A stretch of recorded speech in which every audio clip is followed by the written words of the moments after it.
Classes. सो दोस्तों, आज हम लोग जानेंगे डायग्राम ऑफ स्पर्म, यानी स्पर्म के हम चित्र को जानेंगे कि आखिर में हम स्पर्म को कैसे बनाएंगे। सबसे पहले बता दें कि स्पर्म का डायग्राम जो होता है ये एक इम्पोर्टेंट डायग्राम होता है, क्योंकि ये काफी अधिक परीक्षा में पूछे जाते हैं। तो चलिए हम लोग समझते हैं कि आखिर में स्पर्म का हम डायग्राम कैसे बनाएंगे, यानी हम स्टेप बाय स्टेप आज इसका डायग्राम को समझेंगे कि आखिर में हम इसका डायग्राम को कैसे बनाएं। तो चलिए हम लोग समझते हैं। सबसे पहले यहाँ पे हम डायग्राम को समझेंगे, और डायग्राम को समझने से पहले हम समझेंगे कि आखिर में स्पर्म जो होता है ये कितने भागों में बना होता है। जैसे हम इसको सबसे पहले हेड पार्ट बनाएंगे, उसके बाद मिडिल पार्ट बनाएंगे, उसके बाद टेल, यानी ये तीन भागों में बटा होता है। अर्थात इन तीनों के माध्यम से हम इसको यानी स्पर्म को बना सकते हैं। जैसे हम सबसे पहले हेड को बनाएंगे, यानी इसके हेड को बनाएंगे, तो सबसे पहले इसके हेड जो होता है ऐसे होता है, यानी ये हेड हो गया, और इसके ऊपर जो होता है एक्रोसोम होता है, ये एक्रोसोम हो गया।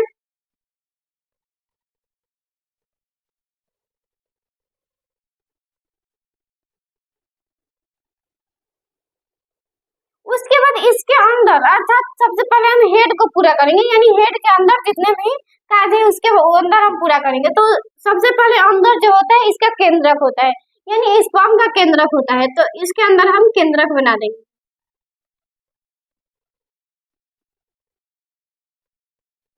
ये केंद्रक हो गया। उसके बाद हम इसके मिडिल पार्ट को बनाएंगे, क्योंकि ये हेड हो जाएगा, अर्थात ये हेड हो गया, पूरा हो गया। इसके बाद हम इसका मिडिल पार्ट बनाएंगे।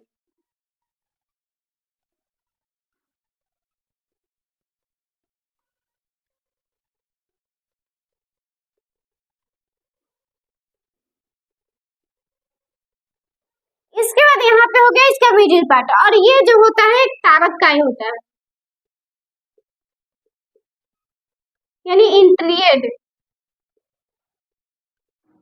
उसके बाद यहाँ पे समझेंगे ये जो होता है, यानी ये मिडिल पार्ट जो होता है ये माइटोकॉन्ड्रिया से बना होता है, यानी इसके अंदर जो होता है माइटोकॉन्ड्रिया होता है।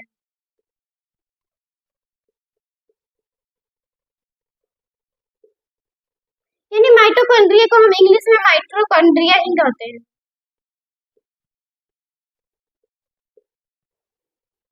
और ये हो गया एक्रोसोम,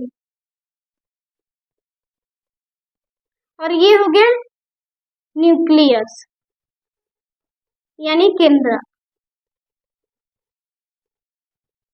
और ये इसका हेड हो गया। उसके बाद इसका हम टेल बनाएंगे, यानी हमारा ये हेड और मिडिल पार्ट जो हो गया कंप्लीट हो गया।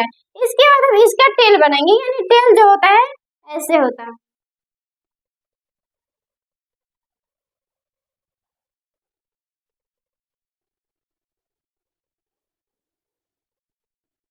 ये टेल हो गया, और टेल के अंदर भी ऐसे एक चिन्ह होता है, ये टेल हो गया। अर्थात यहाँ पे इसका हम टेल लिख देंगे, ये टेल हो गया। अर्थात ये शुक्राणु, अर्थात उसके बाद हम नीचे फिगर लिख देंगे, यानी ये फिगर जो होता है, अर्थात फिगर बनाने के समय और नीचे हम फिगर लिखना जरूरी होता है, क्योंकि ये फिगर लिखने से भी हमारा नंबर मिलता है। यानी कि अगर हम फिगर नहीं लिखते हैं तो हमारा नंबर कट भी सकता है। तो यहाँ पे हम फिगर लिख देंगे, ये स्पर्म का चित्र है।